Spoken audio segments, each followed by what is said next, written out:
The women's suffrage movement was the intense fight for the right to vote for women in the United States. The movement was inspired by the abolitionist movement, many suffragists being staunch abolitionists. The women's suffrage movement grew to prominence in the Progressive era. In 1848, the first women's suffrage convention was hosted by Elizabeth Cady Stanton and Lucretia Mott in Seneca Falls, New York. The convention sought to resolve all sorts of women's rights issues, including the issue of women not having the right to vote. The convention essentially created a roadmap that would lead to the women's suffrage movement. Contrary to popular belief, Elizabeth Cady Stanton and Susan B. Anthony did not meet at the Seneca Falls Convention, but instead met when they founded the National Women's Suffrage Association in 1869.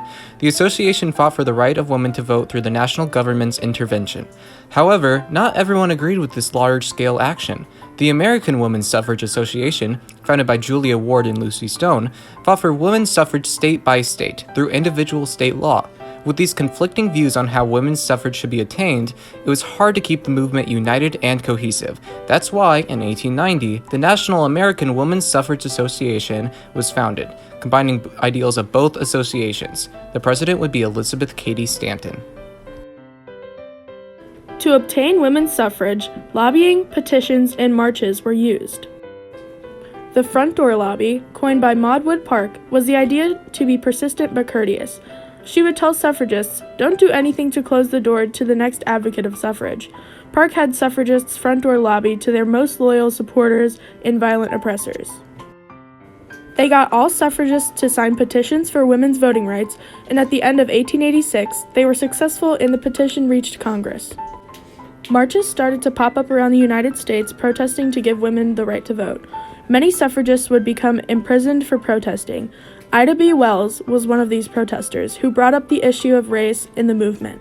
Many white women refused to march with black women who were fighting for women's suffrage as well. She was a key figure who fought for the right of all women, not just white women. The biggest protest came the day before Woodrow Wilson's inauguration.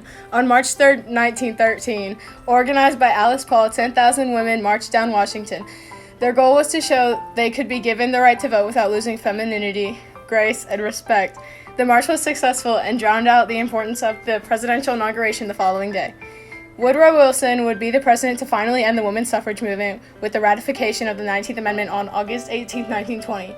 All women from all around the nation would finally be able to vote. Women get to vote! In the closure of the women's suffrage movement, women became one step closer to possessing equal rights, and America became one step closer to equality.